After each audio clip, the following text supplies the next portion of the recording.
for joining me today. This is Dr. Lawrence Taub. I will be giving a presentation I've called Incident Response Readiness, What to Do Before the Incident. Thanks for joining me. So a little bit about myself before I get started. Over 15 years of total security experience. I have a software engineering background, formerly through university education. I've got my PhD in information security. I've had a lot of security positions. I've kind of run the gamut, if you will. Penetration testing, software security, incident response, threat intel, security architecture, security engineering, for a variety of different industries and different types of customers. In addition, I've also taught. I've taught at Florida Institute of Technology and Georgia Tech, various different courses, master's courses, boot camps, something I really enjoy doing. Currently, I am titled as a Director of Threat Management and Security Incident Response. It's an area where I've gotten to do a lot of hands-on experience with the topics that we're going to talk about today. So before we jump in, just some bigger picture context. Then I'm going to try and order this a bit logically in the flow of the timeline, if you will. So before the incident, during the incident, after the incident, and then just kind of circle back in preparation or routine exercises that you could be doing regularly and throughout the time. So let me first start off with a caution for you. The material in this presentation may not be applicable for every organization, so you may want to tailor this as appropriate for yours. And my point here is not that this is bad information or I'm setting you up to fail or anything like that. Just not all organizations are the same. Not all organizations have the same structure. Not all organizations have the same legal obligations or regulatory frameworks. Be intelligent as you take this information, tailor it, apply it to your organization, think about it. My goal here is not to give you a guidebook on how to do your job, but really to get you thinking and have you thinking about what you would do as you do your job. So that's really just my one big caution here, or disclaimer, if you will. So I wanted to start off with some bigger picture context. Hopefully this picture is familiar. It's very simple. It's one of my most favorite pictures though. You see in the bottom, I've given the sourcing of it. It's figure 3.1 from the NIST Special Publication 861, titled The Computer Security Incident Handling Guide. It's essentially the life cycle of an incident. And you'll see it's got a lot of arrows and it's very deliberately a cycle, if you will. You're never getting out of this. And that's very realistic, very applicable and appropriate for incident response, right? You've got preparation, which leads to detection and analysis. Once there's something detected and understood, then you have containment, eradication, recovery, and then you have some post-incident activity. But during that containment and eradication recovery, you may find out that there's more, or you didn't get everything. And so you've got that arrow going back to the left there, going back to detection and analysis where you understand it, and then contain it again. And then in that post-incident activity, you feed that back into the preparation. I really enjoy this very simple life cycle picture because I think it really does capture the cyclical nature of incident response. Today, in this talk, we're going to focus on the two endpoints, less on the middle. I think that there's a lot of good content in that middle, in detection, analysis, how to perform incident response and incident detection activities. So we're going to spend a lot of time talking about the preparation and the post-incident activity. Just going back, I know I titled this before the incident and post-incident activity is after the incident, but with that arrow, I feel like I can hand wave my way into keeping it still an accurate title. So another caveat, my goal today is not talking about tools. There are so many good tools out there. There's vendors that will offer you all sorts of solutions. Some great products out there in the vendor market. In the open source and free tool market, there's great products as well. There's so much out there. I'm not interested in saying this one is the one you should use or this is the best tool. Just like I said, this presentation should be tailored to fit your organization. There's a lot of tailoring to find what fits best for you, because what fits best for one organization may not fit best for another. So we're not going to get into the specifics of which tool is better or which tool you should use for this particular scenario. That's an exercise left to you to understand the market, understand the availability of tools, and figure out what works best for you and what makes sense for your situation. So instead, what we're going to be focusing on is non-technical tasks. And I guess that's a bit of a vague phrase. So what do I mean there by non-technical tasks? I'm talking about things that are not necessarily the investigation, the detection, the analysis, the containment, mitigation. It's a lot of things that someone with a light technical background or a non-technical background can perform to support their incident response readiness. These are going to be things that an incident responder or a highly technical person could do still. If you've got an active incident response team and they're between incidents, these are tasks that they definitely should be doing, or at least thinking about and tailoring to their organization and doing something similar. These are tasks that an incident handler or a project manager, these are things that anyone can do to improve their incident response program without an incident present and without a deep technical background. This doesn't need to be something that someone goes to a training course. So these are, it sounds a little clickbaity, doesn't it? But these are things that anyone can do to make it better. And it's not really going to cost you much, just some effort and some time and some thought. So that's really where we're going to focus on this talk. So now, without any further ado, I've kind of set the context. I've given you a bit of perspective on what I want to talk about. Let's actually get into talking about it, right? Some of the real meat of the presentation. So this is the before the incident section. All right, the first step, and this one is possibly even the most very important one, is your planning. You need that incident response plan.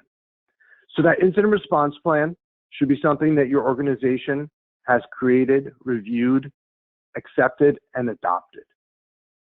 Incident response plan should talk about the entire life cycle. Should think about all the things that we're going to talk about today, plus the things that we've specifically excluded in that what do you do to detect and respond to an incident. This document should be something that everyone in your organization can refer to in an incident. It should be agnostic to the individuals executing the plan. This should be something that anyone in your organization can download, review, read, and know what to do if there's an incident. The incident response plan is really just going ahead and thinking about what you're going to do, writing it down, and then as you execute it, as you do these preparatory actions that we're talking about today, refining that plan. This is very much a living document. It's going to have iterations. And I know that a lot of the regulatory frameworks say, hey, you need to review this plan once a year. I would encourage you to be reviewing it much more frequently. Review it in context with every incident. Every opportunity you have to exercise this plan, you should take it. And every opportunity that you have to improve this plan, you should take that as well.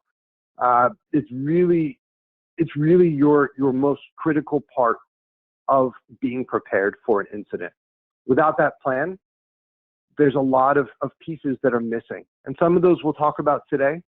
Some of those are going to be in the what do you do section, understanding what your obligations are, what the interactions are within the organization, and also giving authority to the organization to act in the case of an incident.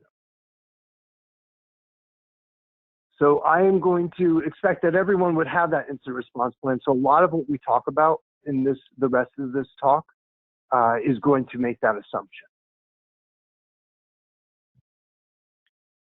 All right, so the next step I want to talk about is building your team. And that's really important. And I like to break it down into, you've got your core team, who are the people who in almost every incident are going to be working together on that technical aspect of the incident. But there's also the extended team. And that's going to be people that may not be involved in every incident, depending on the severity or complexity of the incident, but still may be engaged. And just kind of naming some teams and probably missing some. Your core team, your core incident response team is going to have perhaps some sort of incident handler, someone to facilitate the incident response process. It's going to have the technical investigators, and that may be one person if it's not a very complex incident. That may be several people who are all working together to understand data, understand systems, understand logs.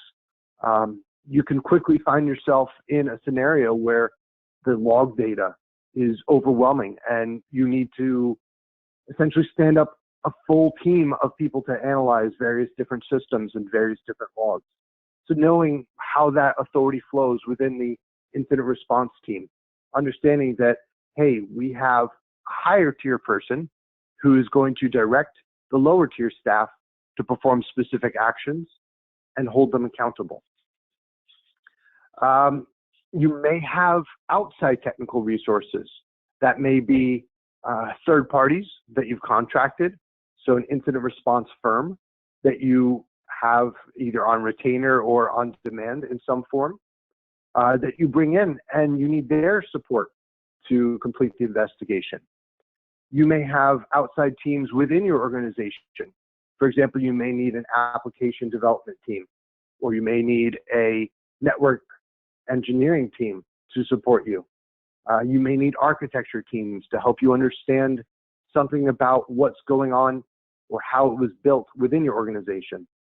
There's lots of teams that may support your investigation directly, and then that extended team as well. And so for extended team, I'm thinking along the lines of other functions within the organization that will need to be involved. So that might be your executives, right? Executives will potentially have to take actions. They may have investors that they're accountable to. They may have regulatory bodies. They may have government entities that they're responsible for informing. They may have customers that they're responsible for informing. You're going to have legal. Very often the legal team is going to be engaged to provide advice or guidance. You'll need to include them as well. Public relations, the people who would write statements. Human resources, especially if you're bringing in outside resources, human resources may become important. If it's an internally facing investigation, right? You have some sort of insider attack or theft of data, that's going to become an HR element, and you'll need to bring them in. And like I said, this is non-exhaustive list. There's lots of other teams and dependent on your organization that may need to be engaged. When you are talking about that preparatory section that we're going to get to at the end, you'll want to engage all of these teams in some capacity so that they've got experience and familiarity with what to do. All right, next one, having a communications plan. This is critical for several reasons. First of all, how do you get hold of people? It's the middle of the night, your team is sleeping. How do you wake people up? I'll tell you, I've encountered that myself. I've got an Android phone myself. I've got this do not disturb feature. I love it. Otherwise, I get these emails dinging, meeting reminders, apps popping up, all these things waking me up in the middle of the night. I don't want those to wake me up. I'd much rather sleep instead. But I have an obligation to my job. And if they're going to call me, I've got a feature set that it needs to ring twice before it'll ring through. Otherwise, it won't come through. And so that's something that my team knows. If they want to get a hold of me, call twice. And the second time it'll ring and it'll wake me up, and then I will answer the phone. But even more generally, who do you call? Who do you call to get on the line to discuss an incident? Are you informing certain parts of your organization? Who on that team needs to be woken up in the middle of the night? Who can wait till the morning? How will you call them? That's a really important thing as well. Let's consider a scenario where an attacker has so thoroughly compromised your organization that they're in your email. Now you've just alerted them to the fact that you're aware of them because they're reading that email that you just sent to your team. So what do? You have to think about outside communication channels. What if your company has some sort of outage and your email server is unavailable? What if you're talking about not a security incident, but a weather-based incident, something where your cell phones are unavailable? What would you do then? And it's really important as you just think about these things to play out different scenarios. Sometimes maybe you're going a little far and you say, all right, what if a meteor strikes the Earth and we're talking about a cataclysmic event such as ended the dinosaurs? Okay, maybe we've gone too far now. Reel it back in. But let's think about those things. What would you do? Would you use some sort of online messaging app, a data-based communication method? Would you have some other satellite phones? And these are things you should think about. What if you have your team with no data connectivity? Do you have some sort of mobile tethering device that they can participate and interact in the investigation still? So it's really important to just think about these communications and the availability aspects of your team to understand what you do. It makes sense in this case to have a chart and talk to them as individuals. Because I said that my phone has to ring twice before it rings, other people may have to put you on an approved list. And these are the phone numbers that can call. There's a lot of different scenarios with a lot of different phones and styles that's really important to understand. And realistically, who should you call and how do you reach them? And thinking about those things will help you in the case of a crisis so that you're not scrambling to figure out how do we get a hold of someone during that moment. Next, knowing your environment. So this is really hard to do these days, especially in some of these larger organizations. I think for some of these massive multi-billion-dollar companies, it's really tough to do well. And I think this goes well beyond your incident response team's duty to know your environment. There's a lot of teams that need to participate to have a good inventory and understanding. But this goes into things like understanding what your operating system footprint looks like. What operating systems do you have? What network equipment might you have? What applications are you running? Where is your data? Where are your systems? Are you in clouds? All of these different aspects that help you to understand what's going on. Do you have segmentation in place? Do you have logs going out to another server off-site? Do you have various different centralized log servers? What does your environment look like? And this isn't necessarily making changes, though changes might result from you understanding it better. This is just learning it and understanding it and knowing what physical assets or digital assets that your organization has. And so once you have a good understanding of that, it'll really help you in that actual incident, because now you can narrow your scope. You can understand where things might be susceptible. Suppose that you're facing an adversary that focuses on a very specific application operating system combination, or they have a preferred application that they love to use to get into organizations. Well, knowing that allows you to start to narrow your search, find out what is their target or their likely path of entry, and use that information to zoom in and check on that path. Hey, did they get in through this specific VPN concentrator? We know they've done that in other organizations. Let's check there first. And that's a really important thing to know, because now you can say, well, we don't have that. And this is one of those dangers of what you'll hear called shadow IT sometimes. That's when organizations find that their current processes are restrictive, and they go and stand up their own processes. So that might be going through some cloud-based technology where, hey, it's good enough, and I don't have to wait for someone to configure a server or install the operating system, figure out how the application works. Now instead, I can just pay some money every month, and now I've got it on the internet. Well, does the security team know? And maybe there's other parts of the security team that should be caring, but from the incident response team perspective today, we just need to know. We're not looking to punish you. We're not looking to say no. We just need to know so that we can assess it and understand it. And in the case of an incident, we know where to look should there be a problem there. So this one, knowing your environment, is just having an understanding of what's there throughout your organization, what's in use, where data is stored, where entry points are to your organization digitally. So changing it up to understanding your geography. And what do I mean by that? I'm not talking about how good are you at reading maps. I'm really talking about how good you know where your data is, where your systems are, where your organization operates.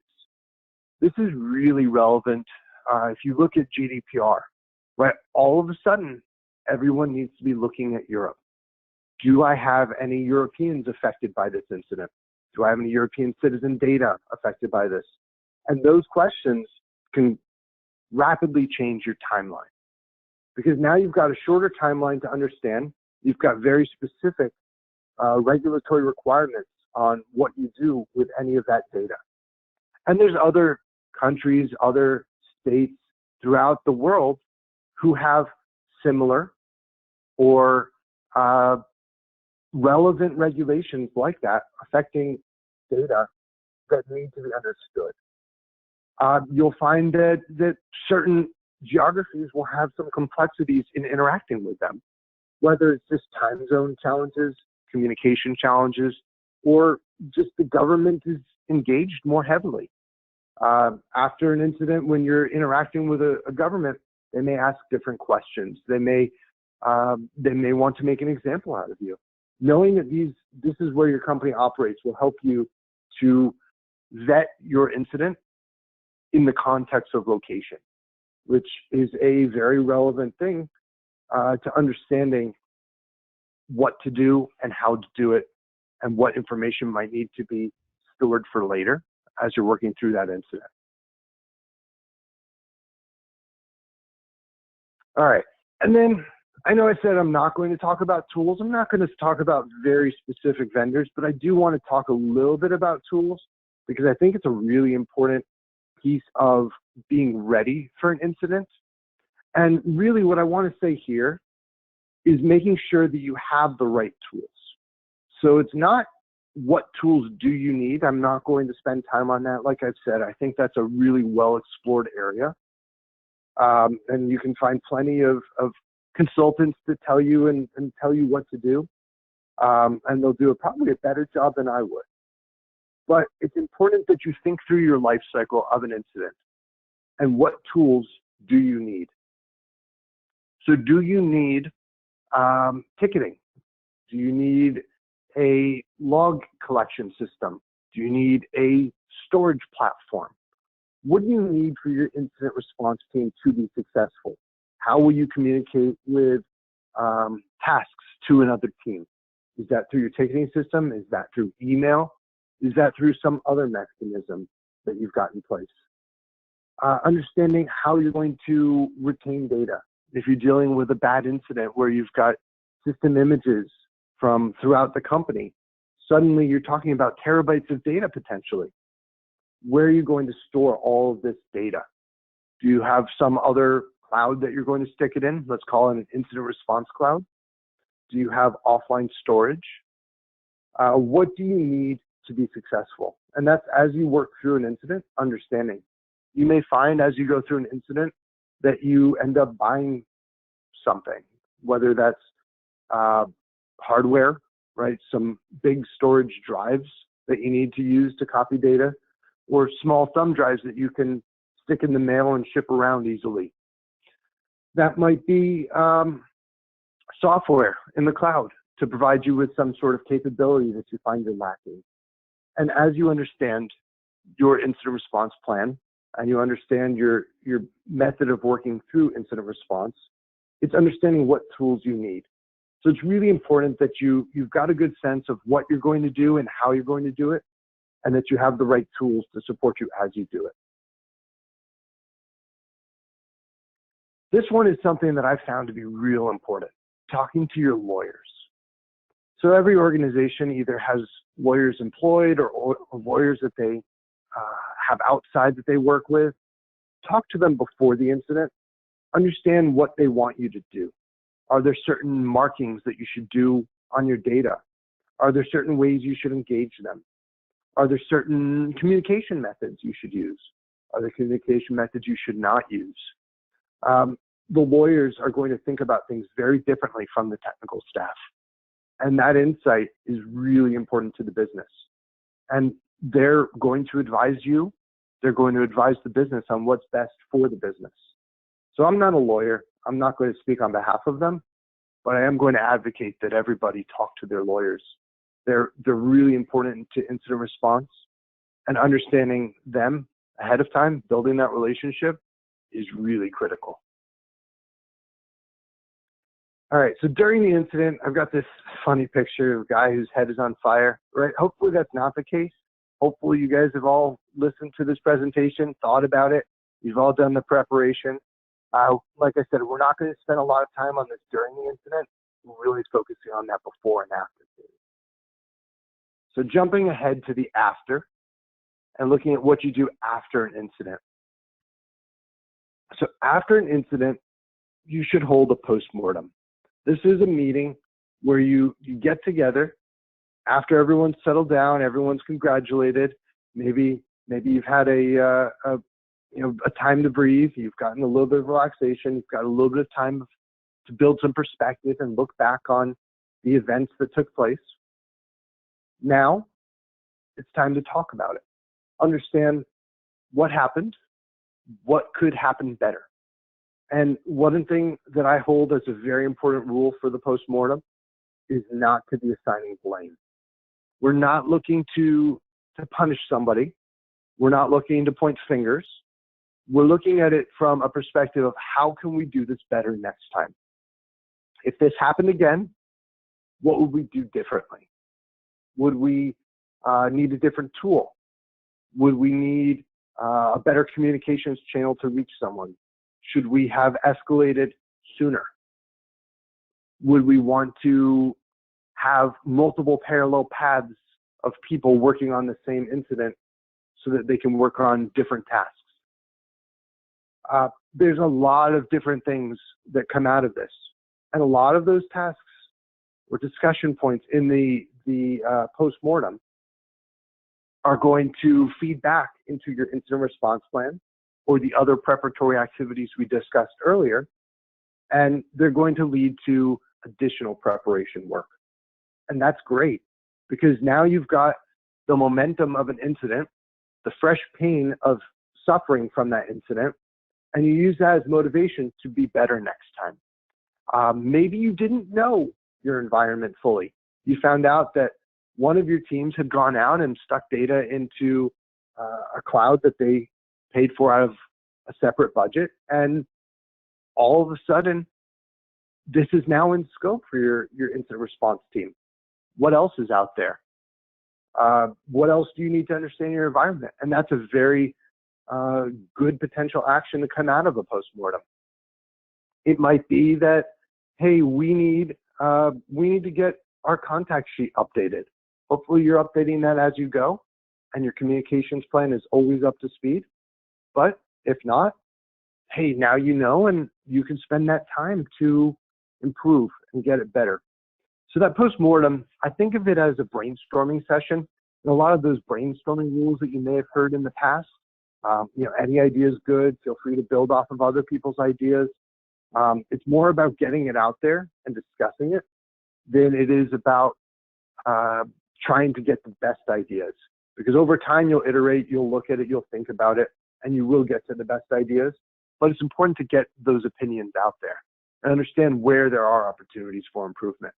Because you've had the best chance now that you've actually gone through this plan and you've executed an incident response to think about it and figure out what you can do better. And then you're going to start all over again, right? So after you have your postmortem and you've done your preparation, you're back at the beginning.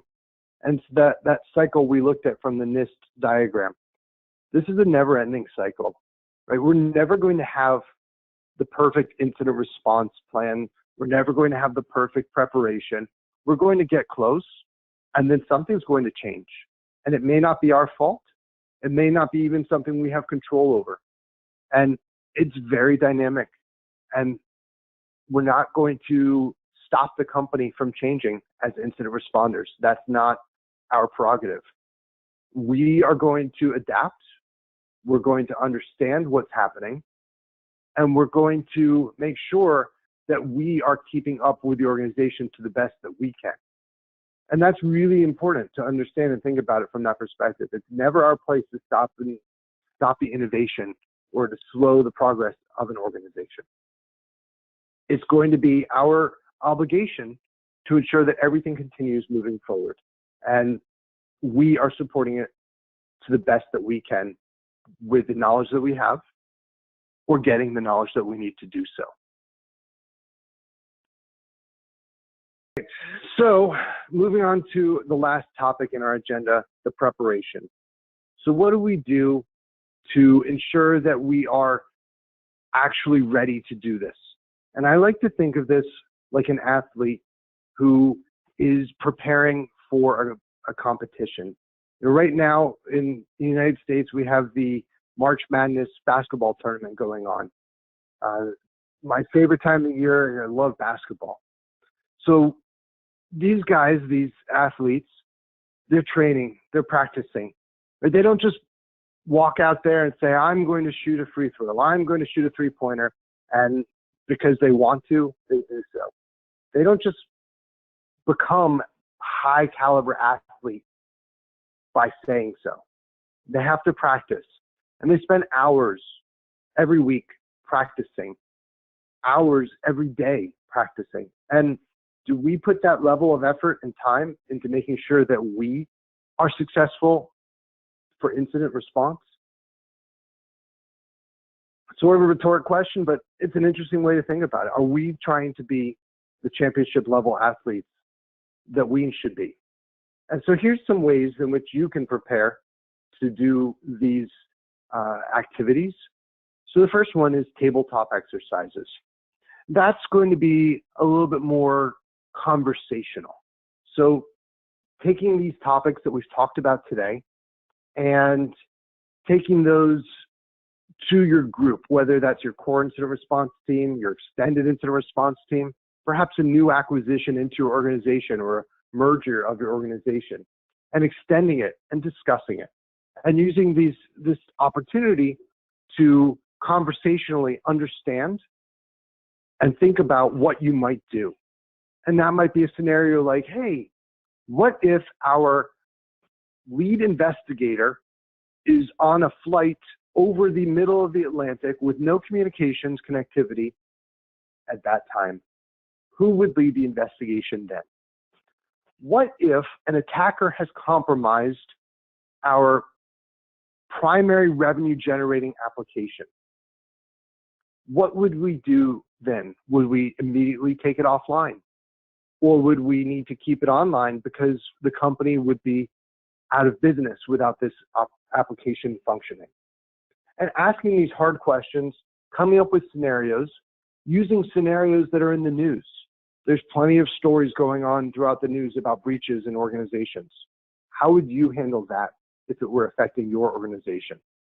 And these are the questions that you ask so that you can think about it and you can refine your plan. You can refine your communications plan. You can refine your incident response plan and make sure that you're ready to handle a variety of different scenarios. Maybe you watched a movie or a TV show and you think, hey, yeah, it's a little far-fetched, but how would we handle that? And that's what a tabletop exercise is. It's just coming up with scenarios and running through them and discussing them. Dry runs are the next one I have listed. So dry runs go a step further. Now you're actually doing something. You've got hands-on, and you're injecting some sort of action into the environment. And you're saying, hey, let's consider that an attacker has compromised our web server. Let's execute the actions of our incident response plan as if it were a live incident.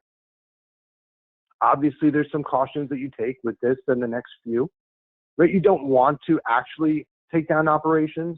You don't want to put live malware onto your application server, but it's important that you understand how you actually do it. And that's going more into that practice that we talked about for the athletes.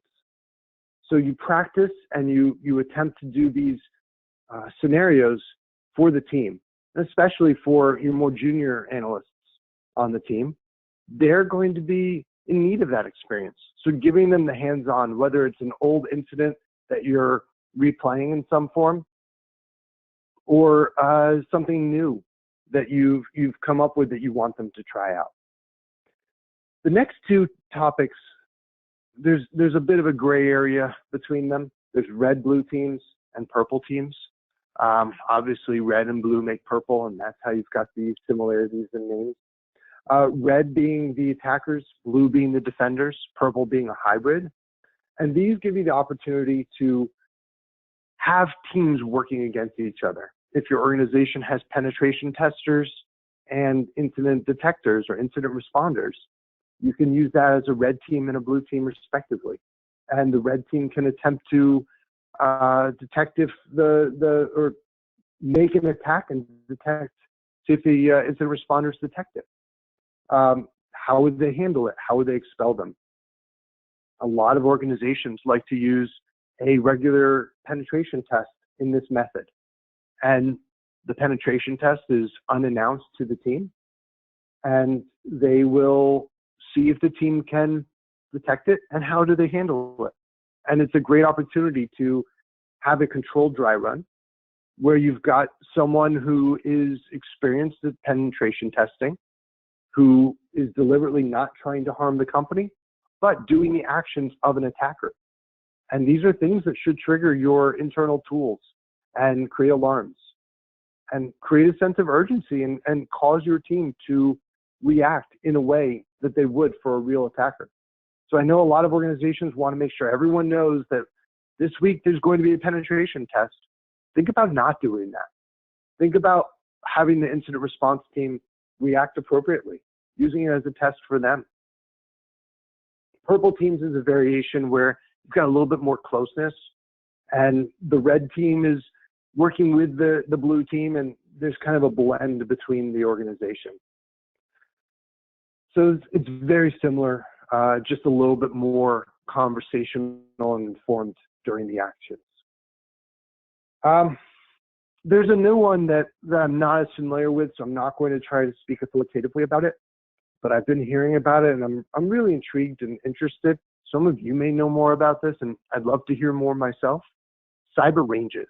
And I've seen some vendors have popped that up. There's vendors exclusively focusing on that.